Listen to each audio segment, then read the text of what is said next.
Il y a toutes sortes de souhaits qui sont là, mais ils sont contenus dans la divine volonté. Et comme nous allons l'entendre vers la fin, le Seigneur, quand il est venu, il a vu toute notre vie à chacun. Et il a pris soin de chaque instant de notre vie à chacun. Alors, il sait bien mieux que nous ce dont nous avons besoin. Et il nous aime comme nous sommes. Mais il désire nous aimer davantage par notre perfectionnement dans la divine volonté. Alors, je commence par le signe de la croix dans la divine volonté. C'est dans le trésor de prière, à la page 3.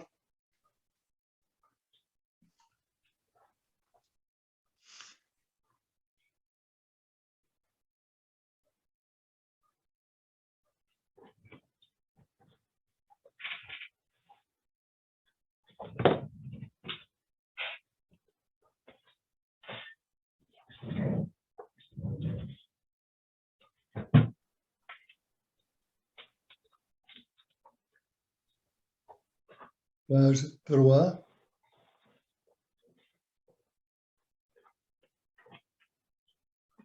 Il y a 3 paragraphes. Dans le premier paragraphe, on fait le signe de croix. Dans le deuxième paragraphe, on tient les mains sur notre cœur, sur notre sein, comme la Vierge. Le troisième paragraphe, on refait le signe de croix. Père, que ta volonté, qui s'est révélée en Jésus, par la puissance de l'Esprit Saint, règne en nous par Marie, Mère de Dieu. Esprit Saint, Sainte Vierge Marie, unissez-nous à Jésus à chaque instant pour qu'ensemble nous puissions vivre dans le cœur de la très sainte Trinité, au nom du Père qui nous crée, au nom du Fils qui nous sauve, au nom de l'Esprit Saint qui nous sanctifie. Fiat. Amen. Alléluia. Alors aujourd'hui, le titre de l'enseignement, c'est la continuité. J'ai déjà parlé de tout ce dont je vais parler, mais il faut revenir quelquefois parce que de temps en temps, ça prend du temps à s'inscrire en nous et quelquefois, nous avons besoin d'un regard sur ce qui s'est passé pour mieux comprendre. C'est pour ça qu'il ne faut pas se dire, j'ai lu une fois le livre de la vie, le livre du ciel, c'est fini. Il faut recommencer, parce qu'en recommençant, l'Esprit Saint va nous éclairer davantage. Et nous-mêmes, avec notre expérience de vie, nous allons comprendre un peu mieux et de plus en plus. J'ai déjà entendu dire que le père Celso, qui vit à New York, aux États-Unis, qui s'occupe de la divine volonté, a lu 16 fois le livre du ciel en entier. C'est 2000 pages. Mais pas seulement à lire, il l'a mis en vie. Alors, je commence par le catéchisme. L'Esprit Saint, c'est celui que Jésus nous envoie continuellement. Alors, il est toujours présent pour nous, en chacun de nous. Il vient par des grâces actuelles. C'est une grâce qui est sur le moment, qui éclaire notre intelligence et qui fortifie notre volonté. C'est la grâce actuelle. Et il faut cette grâce actuelle constamment.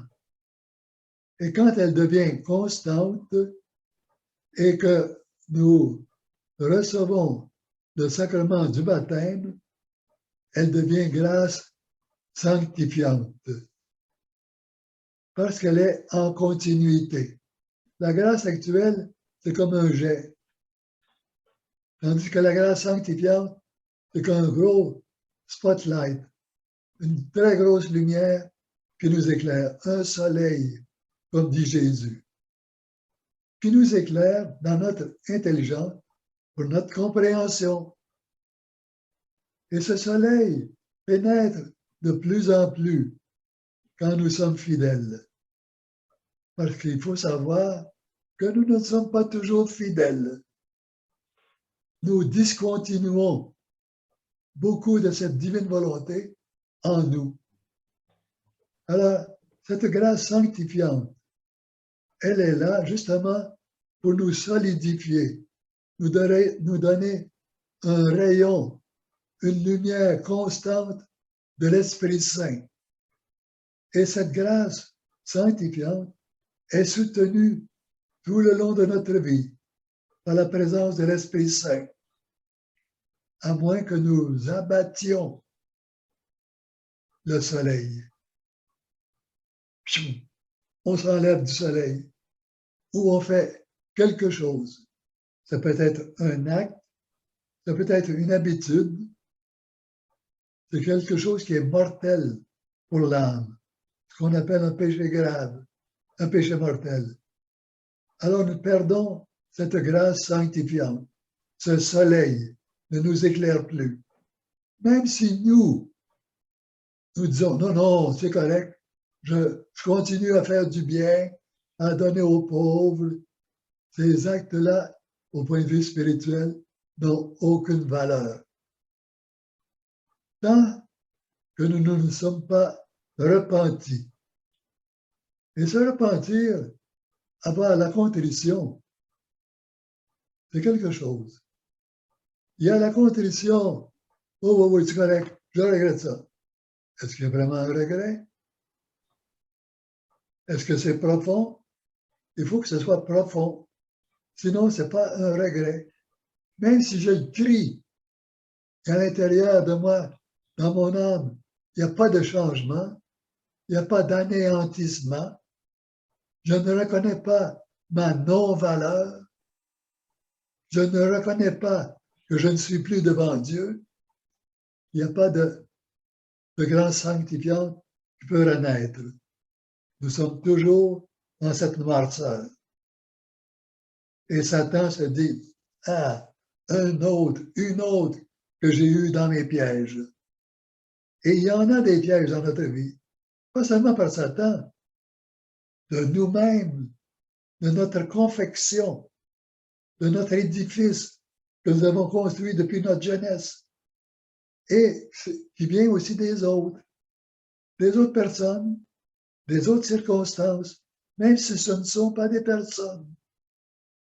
Il peut y avoir toutes sortes de choses qui viennent nous empêcher d'avoir un regret sincère. Si moi, par exemple, c'est un exemple que je donne, si je suis un homme marié et que je vais vers une autre femme, on appelle ça un adultère. Après l'adultère, je reviens, oh Seigneur, je le regrette. Mais à l'intérieur, c'est pas regretter complètement. J'ai pas effacé l'image de cette femme ou de cet homme. C'est encore là. Je verrai plus tard. Il n'y a pas de contrition parfaite. Et le Seigneur le sait très bien, beaucoup mieux que nous. Nous pouvons nous mentir, mais pas à Dieu. Alors la contrition parfaite, c'est de regretter sincèrement le mal que nous avons fait, et le reconnaître et dire, Seigneur, je me suis abattu devant toi. Il n'y a plus rien de moi qui est bon. Je t'en demande pardon. Je suis conscient de ma méchanceté. Je suis conscient que tu es venu pour moi sur la terre, de devenir conçu dans le sein de Marie jusqu'à ta mort, ta résurrection, ton ascension au ciel, pour moi. Même si j'étais la seule personne, chacun de nous peut dire cela, qui a fait un péché, le Seigneur serait venu pour cette personne. Pourquoi? Pas parce qu'il veut un drap blanc qui n'a pas une tache à cause de son amour. Il tient à nous aimer et pour lui, nous aimer, c'est nous rendre brillants, pleins de la lumière. Pas seulement la lumière du soleil, mais de la lumière divine. Et il nous a donné un moyen dont je suis certain que les saints et les saintes d'autrefois, même ceux qui n'ont pas été nommés saints ou saintes, qui ont vécu autrefois, auraient voulu avoir, d'être dans le temps qui a commencé avec Luisa Picaretta, de la divine volonté. Imaginez-vous que vous mourrez 1 an avant que ça commence. Ah, j'aurais donc voulu survivre pour entendre parler de la divine volonté durant mon vivant. Et nous en avons la chance. Mais cette chance-là doit être partagée.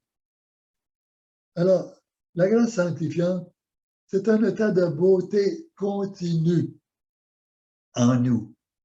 Et nous la détruisons par un péché grave.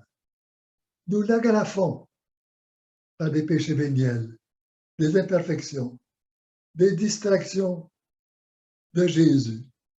Jésus le dit très bien et souvent, je veux une attention continuelle de chacun de vous, de ton cœur à toi, de ton esprit, de ta mémoire, de ta volonté. Et ça, c'est pas facile. Il y en a peut-être parmi nous qui pensent qu'ils sont déjà dans le 4e degré de la vie divine. Mais il n'y en a pas tellement. Et comme, regardez, il y a un parallèle. Le Concile de Trente a déclaré que personne ne peut être certain d'une certitude de foi absolue qu'il est en état de grâce ou qu'il va mourir en état de grâce. Une certitude de foi, comme un dogme. Personne ne peut avoir ça. On peut être convaincu, on peut désirer, on peut coopérer, puis on peut regarder aussi certaines choses. Le Saint-Esprit enrichit l'âme. Ça, vous avez ça dans le catéchisme de l'Église catholique au numéro 1996 jusqu'au numéro 2005. Le catéchisme de l'Église catholique. Il vous parle de la grâce sanctifiante. Nous pouvons voir, comme je disais, la confiance d'être en état de grâce. Comment peut-on vérifier ça? Je vais vous donner 2 exemples. Supposons que je suis en état de péché mortel et que je dis, bon, pas grave, moi j'aide les pauvres. Alors, les fruits que j'ai sont bons. Si je ne suis pas, ça c'est le premier exemple. Deuxième exemple, je suis en état de grâce sanctifiante. J'aide les pauvres sans m'en vanter, même de façon cachée. Et là, c'est un fruit qui est très bon. C'est pas seulement bon à mes yeux ou à ceux qui reçoivent ce don inconnu, mais c'est bon aux yeux de Dieu. Pourquoi? parce que l'arbre est bon. Un arbre qui est mauvais, c'est le premier exemple. Je ne suis pas en état de grâce, je suis en état de péché mortel. Même si je fais le bien, des prières, ça ne vaut rien. Parce que d'un arbre qui est mauvais, ne peuvent pas sortir des fruits qui sont bons. C'est une référence, Matthieu, chapitre 7, verset 18. C'est Jésus qui le dit. On se rappelle l'exemple. Si nous sommes en état de grâce, nous n'avons pas commis de péché mortel, ou si nous en avons commis, nous les avons regrettés sincèrement, la grâce sanctifiante est revenue. Et je vous le rappelle, s'il y a un état de péché grave qui a été pardonné intérieurement par Dieu parce qu'on lui a demandé pardon, il reste encore à recevoir le sacrement du pardon pour effacer officiellement, totalement, ce péché grave. Je ne peux pas me dire, j'ai commis un péché grave, je le regrette sincèrement, je suis revenu à la grâce sanctifiante et je peux aller communier. Ce n'est pas vrai. Je ne peux pas recevoir l'Eucharistie parce que je dois passer par le sacrement du pardon. Alors, dans ce cas-là, qu'est-ce qu'on fait? On fait des actes de communion spirituelle. Seigneur, tu sais que je te désire, je ne peux pas te recevoir, mais viens en moi. J'ai besoin de toi.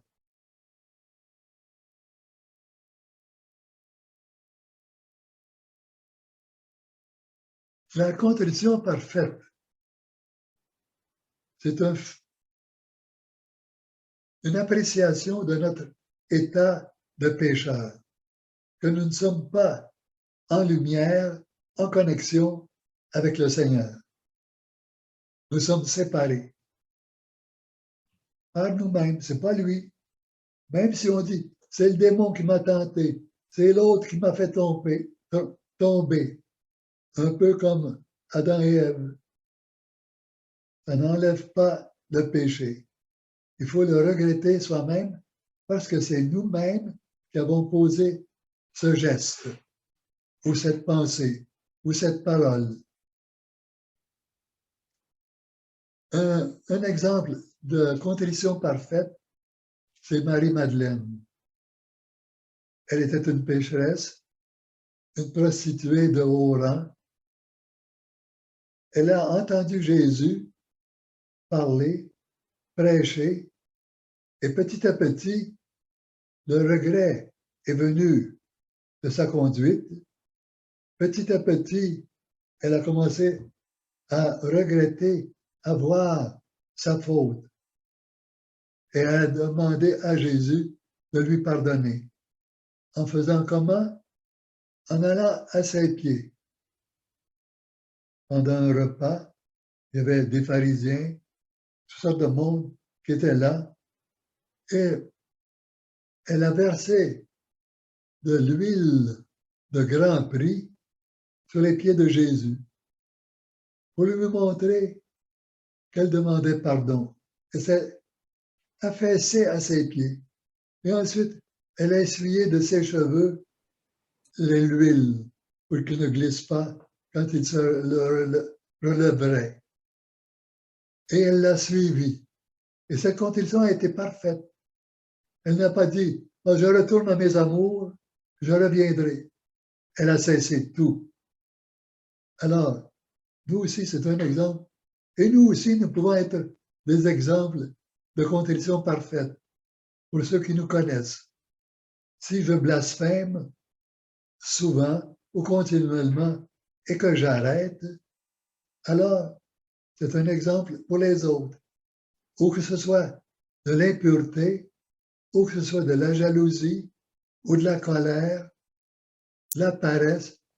Il y a les 7 péchés capitaux qui nous touchent tous. Les autres petits péchés aussi, les autres manières. Ça peut être de l'égoïsme. Ça ne paraît pas tellement, mais nous sommes tournés vers nous-mêmes. Tout d'abord, moi, mon besoin. L'autre, ça viendra après. Je dois assouvir mon besoin, mes besoins. L'autre, après. C'est de l'égoïsme. Jésus n'a pas fait ça. Il a été pour nous, pour les autres. Il ne s'est pas regardé lui-même. Non, non, ça c'est un peu trop. Un couronnement d'épines, ça suffit. Je ne suis pas pour en souffrir d'autres, pour aller chercher ceux qui sont prêts d'aller en enfer. Quand même. Ça n'a pas été sa réaction. Il était pour les autres, jusqu'au bout. Je l'ai dit, s'il y a quelque chose que je peux faire de plus, je suis prêt à souffrir davantage. Alors, nous, notre contrition doit être totale dans nos faiblesses. J'espère que nous nous connaissons chacun assez bien. Peut-être pas totalement. Parce qu'il y a des choses, des faiblesses qui sont en nous, qui ne viennent pas de notre faute à nous. C'est par l'hérédité. Si j'ai un grand et gros nez, est-ce que c'est de ma faute? J'ai reçu ça de mes parents, mes arrière-grands-parents. Une grosse tomate. Pas de ma faute. J'ai ça. Ou si j'ai un nez tout petit, comme des petites aiguilles, c'est pas de ma faute. Si j'ai une grande bouche, c'est pas mon choix. Alors, il y a beaucoup de faiblesses qui sont en nous, des qualités aussi. Et le Seigneur est le seul qui puisse juger tout ça. Mais nous aimons juger les autres. Regarde l'Adam. Elle a donc des grandes dents. Elle a donc des grandes oreilles. Il a donc des grands yeux. Un peu comme le loup et le petit chaperon rouge. Alors, ne jugeons pas les autres, mais soyons toujours en affût, à l'affût, pour penser aux autres d'abord, au lieu d'être égoïste. Quand je dis penser aux autres d'abord, faire nos choix, ne pas tenter les autres non plus. Si je sais qu'un tel ami, je fais sauter en lui faisant une grimace, juste pour rire, mais quand même, il saute, alors je dois arrêter cela. Ça me plaît, ça me fait rire, mais ce n'est pas plaisant pour lui. Le Seigneur ne le ferait pas. Alors pensons, la plupart du temps, qu'est-ce que le Seigneur ferait à ma place? Ça va nous éloigner de l'égoïsme, d'une courte vue. Il y a toutes sortes de choses aussi en nous. Les connaissons-nous? Il y a des choses qui nous préparent à une série de péchés. Est-ce que nous en sommes conscients? Est-ce que nous prenons les devants? Jésus a dit à Louisa Picaretta, quand tu vois qu'il y a une tentation qui pourrait venir, qui peut venir, dis, Jésus, Marie, aidez-moi. Jésus, Marie, aidez-moi. Même avant d'être les deux pieds dans la tentation. Aussitôt qu'on voit qu'une distraction qui vient, quelque chose qui vient brouiller notre rayon de soleil avec nous, demandons cette aide. Jésus, Marie, aidez-moi. Au secours, j'ai besoin de vous. La peur d'aller en enfer n'est pas une contrition parfaite. C'est une contrition imparfaite. Oh, je ne veux pas aller en enfer. Oh, il faut que j'aille me confesser. Il faut que j'aille me confesser. Je ne veux pas aller en enfer. Il y a d'amour. Est-ce qu'il y a de l'amour pour Dieu ou pour soi? C'est plutôt pour soi. Pour moi, je ne veux pas aller en enfer. Moi. Nous devons tendre vers la contrition parfaite. Il y a des choses en nous qui sont des actes. Ça peut être un acte bon, mais ça peut être un acte mauvais. Si, par exemple, je reprends l'exemple du blasphème, quelqu'un me marche sur les pieds et c'est comme un spring. Il y a moins de culpabilité, mais quand même, après des années d'avoir sacré, d'avoir blasphémé, on devrait être au courant de nos faiblesses. Alors, il commence à être temps de prendre action contre ces faiblesses-là.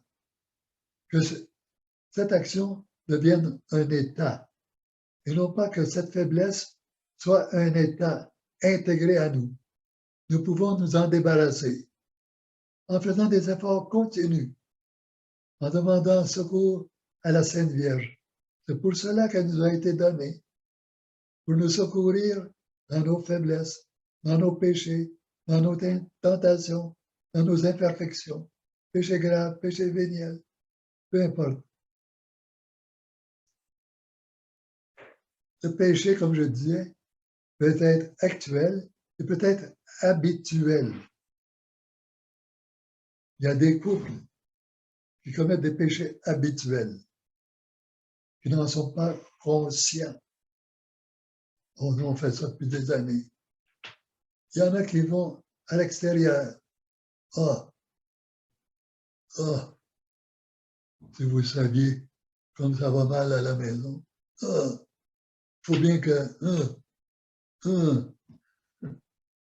Alors, on ne veut pas enlever ce péché habituel,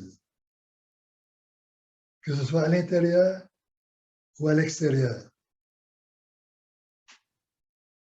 Dans la divine volonté, Jésus nous demande d'être continu, continuel, d'avoir de la continuité dans notre parcours vers la divine volonté, dans nos efforts de vivre dans la divine volonté. Il veut que nous soyons continus, c'est-à-dire pas lâcher prise. C'est certain qu'avec les 4 degrés d'entrée, de vivre dans la divine volonté, nous sommes au début dans le premier degré. On désire, on fait des petites actions, des prières dans la divine volonté, et tout d'un coup, on est distrait. C'est pour ça que ça nous est recommandé le matin d'avoir l'acte présent de toute la journée. L'acte qui commence la journée. Et ensuite, d'avoir des actes de plus en plus continuels. On en est conscient de plus en plus. Au début, on dit « Ah, j'ai désiré être dans la divine volonté, j'entre dans la divine volonté, je marche dans la divine volonté. » C'est vrai.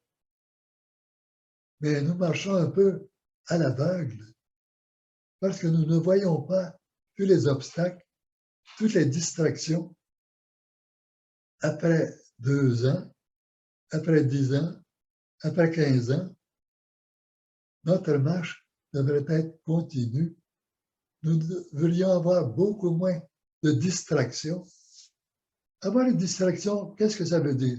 Est-ce que ça veut dire cesser tout travail? Non. Mais c'est que quand on fait le travail, au début, pendant et après, nous sommes en continuité, en lien avec Jésus, avec sa volonté. Seigneur, je fais cuire les patates avec toi, comme toi tu as aidé ta mère. Aide-moi. Maman Marie, aide-moi à préparer un bon repas, comme tu le faisais dans la Sainte Famille. Je veux être dans la divine volonté. Aide-moi à y vivre chaque instant. Il faut que je regarde ceci. Aide-moi. Alors, nous ne sommes pas distraits par notre travail, mais ça demande des efforts.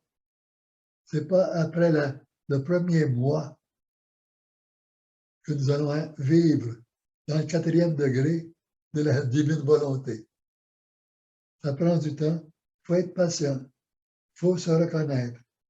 Si je fais de la menuiserie, du jardinage, de la marche? Est-ce que je suis en contact continu ou de temps en temps? De temps en temps, ce sont les actes actuels, mais ce n'est pas un acte habituel. Nous devons tendre vers les actes habituels. Ça demande du temps, des efforts, de ne pas se décourager. Même Louisa Picaretta, au début, elle se repentait de tout le mal qu'elle avait commis. C'est certain qu'elle n'avait pas tué des centaines d'hommes ou qu'elle avait fait n'importe quoi, mais ces petits péchés lui réapparaissaient comme ayant été des obstacles. Et elle se souvenait de ça.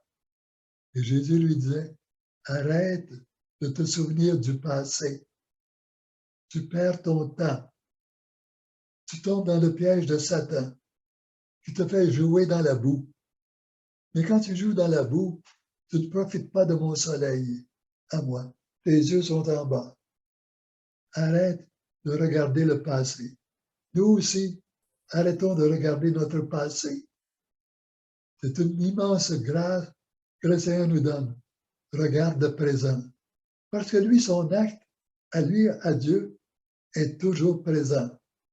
Même s'il nous semble avoir du passé et du futur, peut-être, c'est pas comme ça en Dieu. Parce que nous n'avons pas cette infinité, cette divinité de Dieu.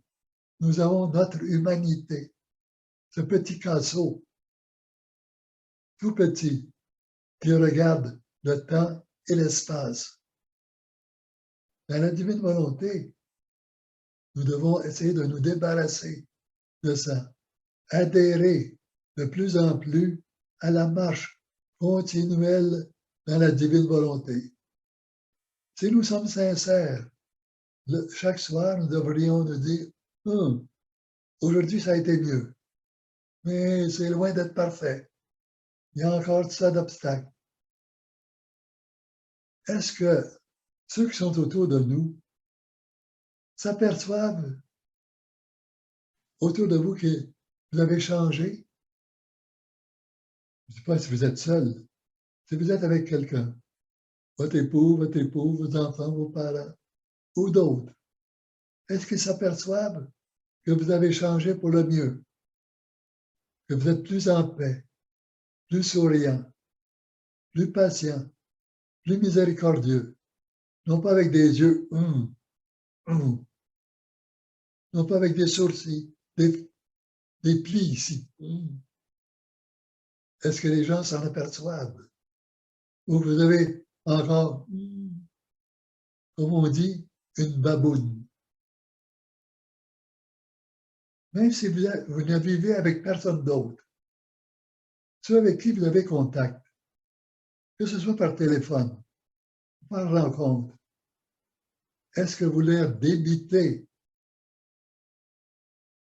toute l'amertume que vous avez? Ou bien la joie et la paix? Est-ce que vous critiquez les autres sous couvert rusé quelquefois? Oh, mais celle-ci, celui-là, oui. Oh, il faut prier pour lui. Il faut prier pour elle. Ça en dit gros. Ça veut dire que l'autre personne est pas mal en bas. Il faut faire attention à nos termes. Ne pas montrer que nous les jugeons. D'ailleurs, nous n'avons pas les moyens de juger une personne. Si, comme j'ai dit, moi j'ai un gros nez, une grosse tomate, comment est-ce que je peux juger d'où vient ce gros nez? Est-ce que j'ai connu ses grands-parents, ses arrière-grands-parents, toute la lignée ancestrale? Non, pas du tout.